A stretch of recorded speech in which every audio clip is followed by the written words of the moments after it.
할렐루야. 네, 여러분 모두를 주님의 이름으로 환영하고 또 진심으로 축복드립니다. 여러분, 혹시 여러분은 여러분 자신이 마음에 드십니까? 이를테면 여러분의 생김새 마음에 드시나요? 네. 네, 감사합니다. 네. 여러분의 그 살아왔었던 과거들은 어떤가요? 흡족해 하시나요? 여러분의 성격은요? 왜 나는 성격이 이럴까? 뭐 이런 볼멘소들이 많나요? 또 이런 것은 어떨까요? 혹시 여러분은 여러분의 이름이 마음에 드시나요? 어떻습니까? 이번 주간에 한비아 씨, 유명한 사람이죠. 그분이 쓴 책을 읽었는데요. 그 한 챕터에 이런 문장이 나오더라고요. 난 내가 마음에 들어. 이 제목에 호기심이 생겼습니다. 알죠? 이 사람은 여행가고 작가고 구호 활동가로 이미 성공한 유명인이겠죠. 그러니까 이렇게 성공한 사람이니까 난 내가 마음에 들어. 마음에 들지 않을 구석이 어디 있겠습니까? 다 마음에 들겠죠. 이런 생각이 들어서 이런 한비아 씨가 부럽기도 하고 진짜 이 사람이 뭘 마음에 드나 하고 궁금하기도 해서 쭉 읽어봤죠. 난 내가 마음에 들어 하면서 이 사람이 한비아 씨가 말한 자기 마음에 드는 자기 설명이 이제 이어지는데 이렇습니다. 첫 번째가 이것입니다. 그가 말하기를 자기는 자기의 성이 한씨, 한비아잖아요. 한씨라는 게 마음에 든다는 의외의 이야기를 듣게 되었습니다. 계속 말을 합니다. 노씨, 변씨, 자기의 성이 노씨나 변씨였다면 사람들이 자기를 보고 노비야, 변비야 하고 불렀을 걸 생각하면 끔찍하다는 겁니다. 내가 한씨라는 게 얼마나 이름이 예쁜지 한비야. 자기는 자기 이름이 그렇게 마음에 든다고 합니다. 또 있습니다. 자기가 58년 개띠라는 것이 마음에 든다고 합니다. 그래서 한비아 씨의 나이가 얼마인지 이제 알게 되었습니다. 58년 개띠, 베이비붐 1세대라고 말을 하죠. 어디에나 58년 개들이 있습니다. 우리 교회도 58년, 57년, 56년 아마 많을 겁니다. 59년. 한번 손 들어보세요. 네. 널려져 있는 게 개입니다. 네. 개띠입니다. 죄송합니다. 네. 그러니까 이 사람의 말에 의하면 내가 58년 개띠인데 다른 연수도 있겠지만 어디를 가든지 58년 자기 동기생이 있으니까 어디서든지 동질감을 느낄 수 있어서 좋다. 뭐 그런 표현인 것 같습니다. 이런 글을 읽으면서 좀 웃었죠. 이런 생각이 들었기 때문입니다. 사람이 이런 것에 마음이 들 수도 있겠구나라는 것 말입니다. 우리는 마음이 든다면 뭔가 성공을 하고 계획한 것을 성취하고 사람들이 부러워할 만한 어떤 내용들에 대해서 나는 내 마음에 들어 라고 말하고 그런 말에 대해서 우리는 동의를 할 텐데 내가 한씨야, 내가 박씨야, 얼마나 감사한지 몰라. 내가 58년 개띠야, 내가 몇 년도 출생 무슨 띠야 하는 것이 마음에 들 만한 일입니까? 내가 선택한 것도 아닌데요. 내가 노력한 것, 그래서 얻은 것도 아닌데 말입니다. 유명인은 아무나 되는 게 아닌가 보다. 글 쓰는 사람은 아무나 되는 것은 아닌가 보다. 우리가 그냥 슬쩍 지나가고 그렇지 하고 여기는 것 속에서도 하나님의 은총, 이 사람이 독실한 신앙인이거든요. 하나님의 은총을 경험하고 새롭게 이해하고 그러니까 또 삶이 날마다 싱그러운 것, 이것은 진짜 아무나 하는 것이 아닌가 싶기도 하고 동시에 이렇게 자기의 성을 자랑하고 자기의 출생 연도를 자랑하는 것이 특별히 능력을 필요로 하는 것이 아니기 때문에 이런 아침마다 새로운 주님의 은총을 경험하는 것은 이런 각도에서 모든 사람에게도 가능한 충분한 일이겠구나라는 생각도 하게 되었습니다. 성경 얘기를 한번 해보겠습니다. 기원 전이었습니다. 586년이었죠. 이스라엘이요 바벨론에게 멸망했습니다. 그들이 정말 사랑하고 어머니처럼 여기던 예루살렘 성전이 짓밟혔습니다. 모든 성전이 무너졌죠. 지도자들, 그 다음에 좀 유명하다고 하는 사람들은 이스라엘 사람들은 바벨론 포로로 끌려가게 되었습니다. 이스라엘 역사 속에 한 개, 두 개만은 아니겠지만 적어도 바벨론 포로 이스라엘 멸망은 가장 치욕적인 역사 중에 하나였습니다. 그런데 이상한 것은 성경을 보면 이렇게 치욕적인 사건이라면 감출 텐데 뭐 감추지 못한다 할지라도 애써 말할 이유는 없을 것 같은데 부끄러우니까 그래도 성경은 자기들의 이 아픈 역사 우리가 바벨론에게 멸망했습니다. 우리가 완전히 풍비박산이 났어요. 하나님의 성전이 짓밟혔다고요. 우리가 다 포로자예요. 이런 말을 서슴없이 합니다. 그들은 성경에서 이러한 사실을 계속 반복합니다. 단순히 우리의 한 역사를 이야기해 주는 것만이 아니라 이 바벨론 포로 이야기를 신앙의 중요한 고백 축으로 삼기도 합니다.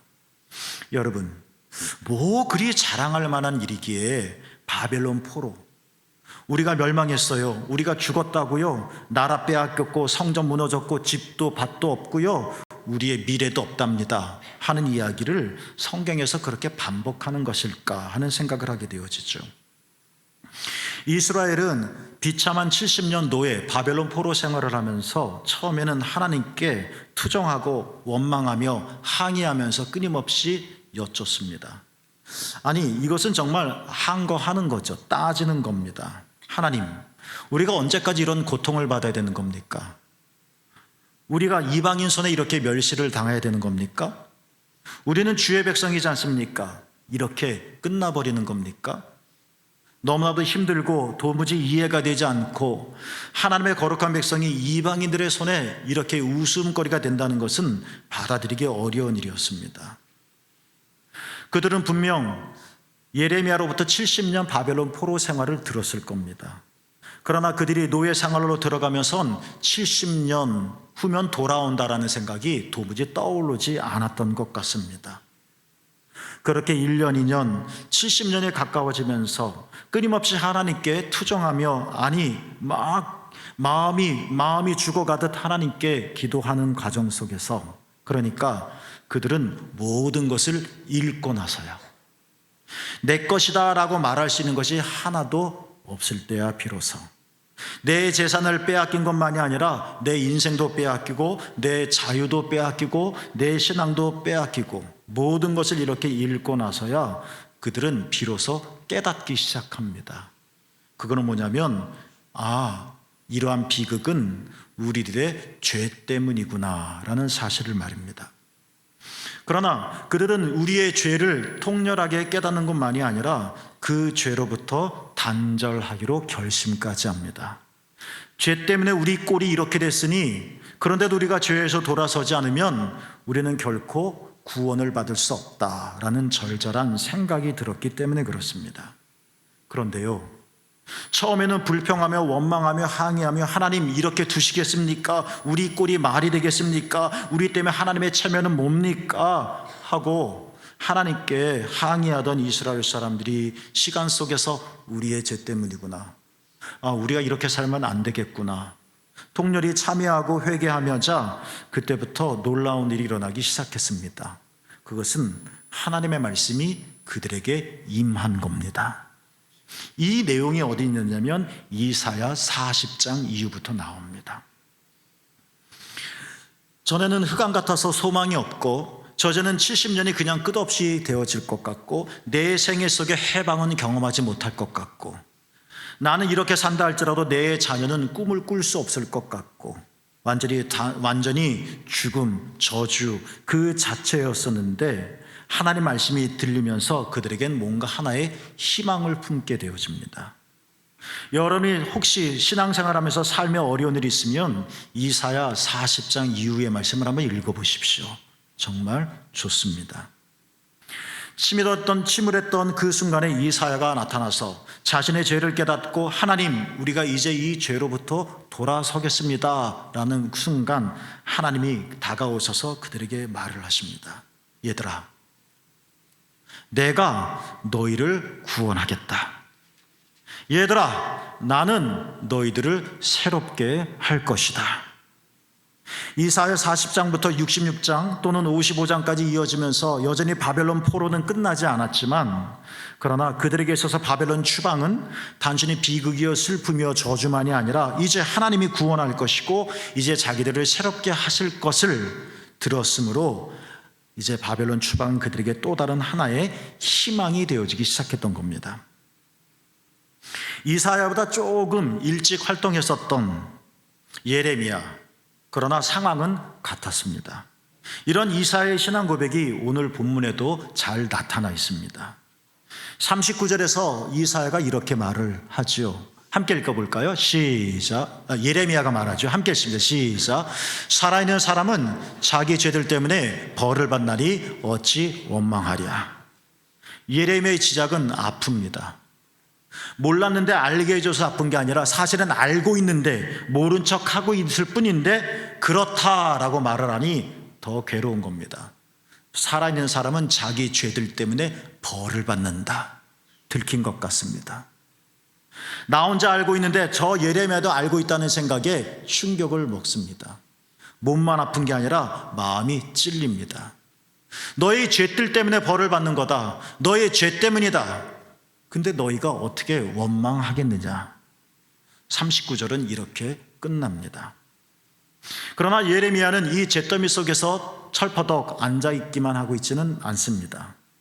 우리의 죄 때문이군요. 주님, 우리가 이제 죄로부터 단절하겠습니다.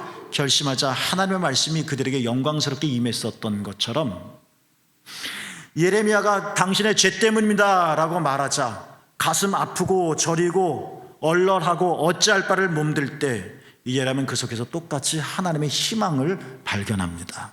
그게 40절입니다. 함께 읽어볼까요? 시작. 우리가 스스로 우리의 행위들을 조사하고 여호와께로 돌아가자. 예레미야는 뜨겁게 외치는 겁니다. 여러분, 지나온 길을 돌이켜 살펴봅시다.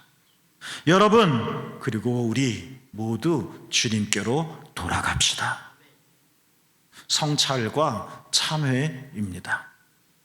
예레미야는 간절히 이스라엘 백성에 호소하기도 합니다. 그게 41절입니다. 함께 읽읍시다. 시작. 우리의 마음과 손을 아울러 하늘에 계신 하나님께 들자. 여러분, 마음을 듭시다. 여러분, 손을 들어서 기도합시다. 이게 예레미야의 호소였습니다. 예레미야가 이렇게 호소한 것은 하나님께 마음을 열고 손을 들어 기도하며 40절 말씀처럼 하나님께로 다시 돌아가는 것, 그것이 바로 그것만이 살 길이기 때문에 그렇다는 것입니다. 여러분, 저는 지금 여러분에게 이스라엘 역사를 이야기했습니다. 가장 힘들었던 시대, 그러나 그것은 우리의 죄 때문이고 나도 동의하여서 꼼짝없이 당할 것 같은 어찌할 수 없는 이런 상황에 있었지만 주님께서 그들에게 희망의 소식을 전해줬었던 것처럼 하나님, 이 바벨론 치욕이 우리에게 비극이 아니라 새로운 희망이 될 수 있었던 것처럼 여러분, 우리에게도 바벨론이 있지 않겠습니까? 바벨론 포로, 우리의 삶에도 바벨론 포로는 언제든지 다양한 모습으로 찾아올 수 있을 것입니다. 우리를 꼼짝하지 못하게 하는 것이 있을 겁니다. 움직이고 싶지만 도저히 움직일 수 없는 어떤 사건이 닥칠 수도 있을 것입니다. 어떤 사람은 말합니다. 예수님께서 내 안에 계시다는 느낌이 없어서 신앙생활이 너무나도 무미건조하고 단조롭고 답답하다. 나도 저 사람처럼 은혜를 받고 싶은데 왜 나는 주님을 만날 수 없는 것일까? 신앙생활 하시면 하나하나 헤쳐나가는 것이 힘겹다. 기름이 치러지지 않은 것처럼 말입니다. 매서운 바람에도 끄떡없다가 작은 바람에 감기에 걸리듯이 뒤돌아보면 그러려니 할 만한 일인데 거기에 우리는 심한 영적인 몸살을 앓기도 합니다. 건강할 땐 모릅니다. 그런데 한번 아파보면 가라앉은 영혼이 바위보다 무겁다는 것을 우리는 몸소 경험하게 되어질 것입니다. 벼락 같은 일을 당하면 우리는 가슴이 철렁 떨리고 놀랍기도 할 것입니다. 몸이 어제와 같지 않을 땐, 그래서 우리의 활동 반경이 급속도로 줄어드는 것을 느낄 땐 우리는 때로는 허무감을 느끼기도 할 겁니다. 여러분은 사실 자유로운 영혼인데 우리의 주어진 환경과 여건 때문에 자유로움을 방해하는 여러분의 바벨론 포로는 무엇입니까? 여러분은 원래 그러지 않았는데 어쩔 수 없이 살다 보니 내가 이렇게 살 수밖에 없어요 라고 말하게 하는 그 바벨론 포로는 무엇입니까? 여러분에겐 바벨론 포로가 어떤 일입니까? 또 어떤 일이었습니까? 이스라엘이 끔찍한 바벨론 70년을 경험했었던 것처럼 우리에게도 또 다른 형태의 바벨론 포로가 있을 거라는 것입니다. 그때 우리는 여러분에게 이 하나를 꼭 기억해야 할 것을 당부를 드립니다. 우리가 바벨론 포로에서 옴짝달싹할 수 없을 때, 너무나도 괴로울 때, 우는 것조차도 힘들 때 기억하자는 겁니다. 그게 뭡니까? 여러분은 어떤 모양이든지 그리스도와 연결되어져 있다는 사실을 기억하시기를 바랍니다. 저는 요한복음 속에서 특별히 14장, 15장, 16장, 17장 4개의 장을 좋아합니다. 요한복음에 좋지 않을 말씀은 하나도 없겠지만 유독 그 말씀은 제자들이 처한 실정과 연결시켜 읽어보면 내 이야기를 하는 것 같습니다.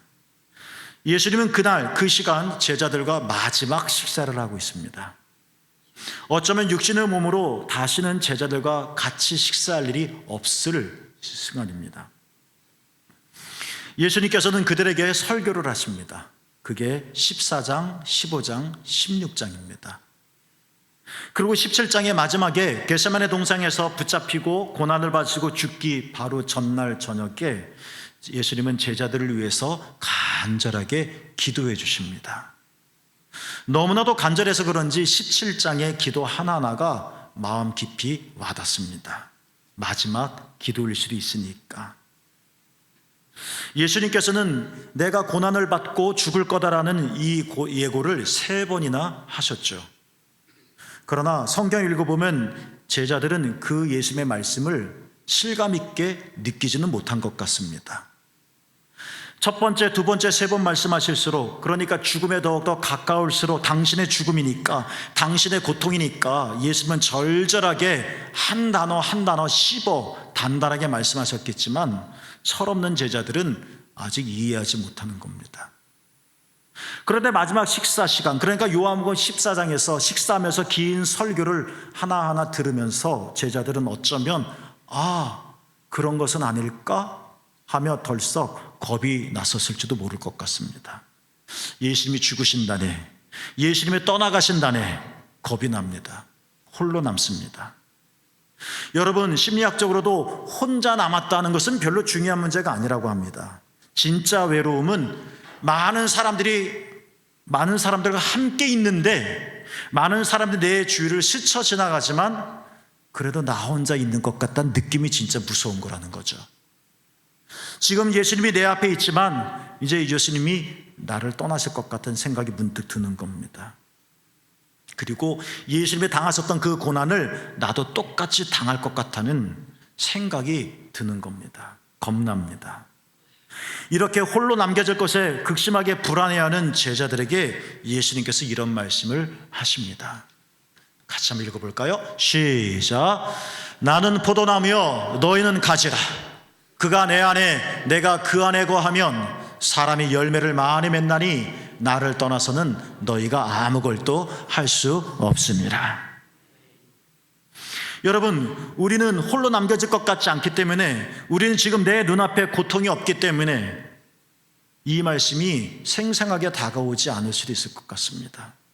나를 도와줄 사람이 아무도 없을 거라는 생각이 우리 안에는 들지 않기 때문에 말입니다. 그러나 제자들은 달랐습니다. 예수님 없이 제자들은 모든 일을 혼자서 감당해야만 했습니다. 예수님이 있어도 힘든데 예수님 없이 이 모든 것들을 어떻게 한단 말입니까? 떠는 제자들에게 예수님이 말씀하시는 겁니다. 얘들아, 그렇지 않단다. 나는 너희를 놓지 않는단다. 나는 포도나무이고 너희는 그 가지란다. 우리는 한 나무를 보고 이건 포도나무요 라고 말을 하고 여기는 가지입니다 라고 구별을 합니다. 그러나 포도나무와 가지가 분리되어 있는 것은 아닙니다. 어디까지가 나무고 어디까지가 가지다 라고 우리는 구별할 수 있는 것은 아닙니다. 예수님은 예수님이고 나는 납니다. 그러나 명심할 것은 예수님과 우리는 연결되어져 있다는 것입니다. 여러분이 예수님을 기억하지 못해도 주님은 여러분 안에 계십니다. 나 혼자 남을 거라는 불길한 생각이 우리 안에 엄습하지만 주님은 우리로 기억하게 하십니다. 얘야, 너희들은 홀로 남지 않는다. 나는 포도나무고 너희는 그 가지다 라는 말씀을 여러분 기억하시기를 바랍니다. 16절에 예수님은 이렇게도 말씀을 하셨습니다. 함께 읽을까요? 시작. 너희가 나를 택한 것이 아니요 내가 너희를 택하여 세워나니 이는 너희로 가서 열매를 맺게 하고 또 너희 열매가 항상 있게 하여 내 이름으로 아버지께 무엇을 구하든지 다 받게 하려 함이라. 우리는 지금까지 내가 예수님을 붙들고 있는 줄 알았습니다. 네, 맞습니다. 주님이 나를 붙들고 있죠. 그러나 내가 주님을 더 세게 붙들고 있는 거라고 생각을 했습니다. 그런데 주님은 말씀하십니다. 얘들아, 너희가 나를 택한 것이 아니다. 내가 너희를 택하였다. 너희가 나를 붙들고 있는 것이 아니다. 내가 너희를 붙잡고 있단다. 이런 식으로 주님은 포도나무이고 우리는 그 가지인 것처럼 내가 주님을 붙들고 있는 것이 아니라 주님이 나를 붙들고 계신 것처럼 우리는 어떤 모양이든지 우리 주 예수 그리스도와 연결되어져 있다는 사실입니다. 여러분, 이 사실을 기억하시기를 바랍니다. 우리 삶의 70년이라고는 끔찍한 바벨론 포로 생활, 내가 내 몸인데도 내가 어떻게 할 수가 없고 내 마음이 내 마음이고 내 삶이 내 삶인데도 나는 자유롭게 어떻게 할 수도 없는, 내가 하나님을 향하여 비상하고 싶지만 발 하나 꿈쩍거리기 어려운 내 마음은 왜 이렇게 무거운지, 왜 내 감정은 움직일 생각을 하고 있지 않는지, 왜 나는 그런 생각을 하지 못하는 것인지, 바벨론 포로. 그런 속에서도 여러분 기억하시자는 겁니다. 여러분 너무나도 귀하시고 여러분은 어떤 모양이든지 우리 주님 예수 그리스도와 분명히 연결되어져 있다는 사실을 말입니다.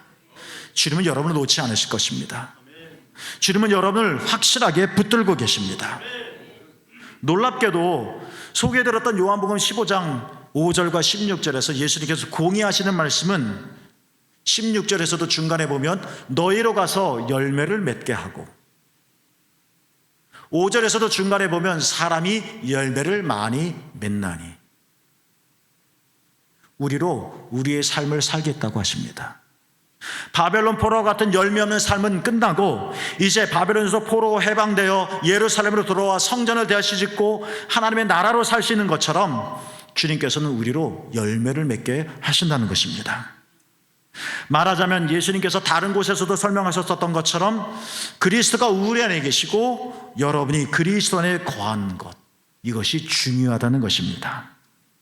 샘물교 여러분, 이 사실은 우리가 잠꼬대라도 했으면 좋겠습니다.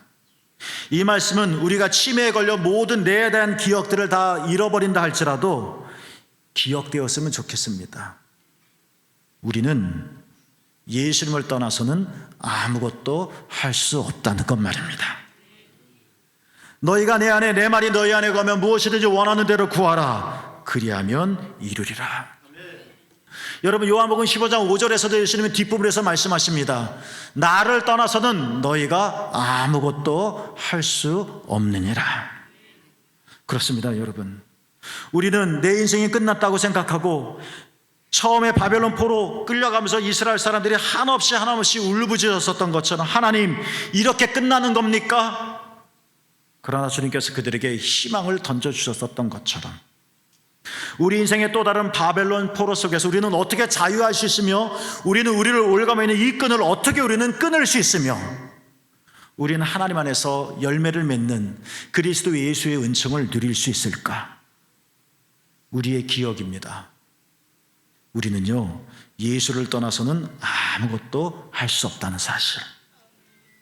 여러분, 예수님이 없이는 우리는 일어날 수가 없으며 예수님 없이는 우리는 전혀 새로워질 수가 없으며 우리는 예수 그리스도께서 계시지 않으시면 우리는 전혀 자유로워질 수 없다는 것. 오직 내 삶은 예수님만으로 풍성해질 수 있다는 사실, 이것을 기억하자는 것입니다. 나는 내가 일어날 수도 없을 것 같습니다. 내 영혼이 왜 이렇게 무거운지. 그러나 예수님 안에 거하고 예수님이 내 안에 계심으로 나는 변해질 수 있다는 사실.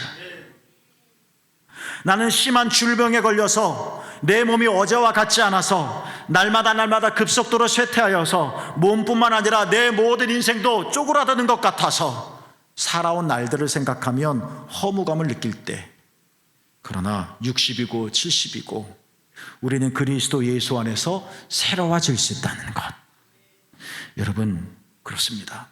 예수님을 떠나서는 아무것도 할 수가 없습니다. 여러분, 축복합니다. 예수님께서는 여러분 안에 거하십니다. 그래도 우리도 그리스도 예수 안에 거합시다. 나는 설 수 없지만 주님이 서게 하실 것이고, 나는 나를 바꿀 수 없었지만 주님이 나를 새롭게 창조하실 것입니다. 원래는 프랑스 시였다고 합니다. 그런데 오랜 시간 속에서 수많은 영감들이 그 시에 덧입혀져서 지금은 여러 버전으로 전해지는 기도문이 하나 있습니다. 이 기도문을 다 소개하기에는 너무 길어서 일부분 좀 발제를 했고, 또 스크린에도 다 한 구절로 담을 수 없어서 세 개로 나눴는데 한번 소개해 드리겠습니다. 기도문입니다. 천길 벼랑 끝 100m 전, 하나님이 날 밀어내신다. 나를 긴장시키려고 그러시나? 10m 전, 계속 밀어내신다. 이제 곧 그만두시겠지? 1m 전, 더 나아갈 데가 없는데 설마 더 미시진 않을 거야. 벼랑 끝. 아니야, 하나님이 날 벼랑 아래로 떨어뜨릴 리가 없어. 그러나 하나님은 벼랑 끝자락에서 간신히 서 있는 나를 아래로 밀어내셨다. 그때야 알았다. 나에게 날개가 있다는 것을. 전혀 생각하지 못했던 반전이기 때문에 흥미스럽습니까? 이 기도문이 그저 그러한 흥미일 뿐일까요? 시인은 점점 조급해집니다.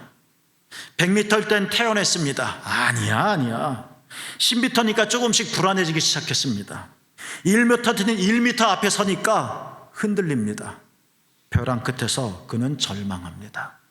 떨어집니다. 근데 깨닫게 됩니다. 내게 날개가 있다는 사실을 말입니다. 여러분, 날개가 있다면 우리는 초조해질까? 내 안에 삶의 날개가 있다는 사실을 안다면 우리는 벼랑 끝으로 밀려가면서도 욕지거리를 했을까? 내 인생이 벼랑 끝으로 떨어지면서 우리는 생을 저주했을까?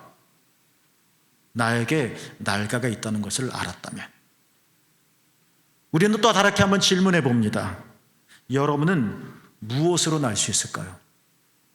여러분의 날개는 무엇이겠습니까? 여러분에게 날개가 있다는 사실을 우리는 알고 있습니까?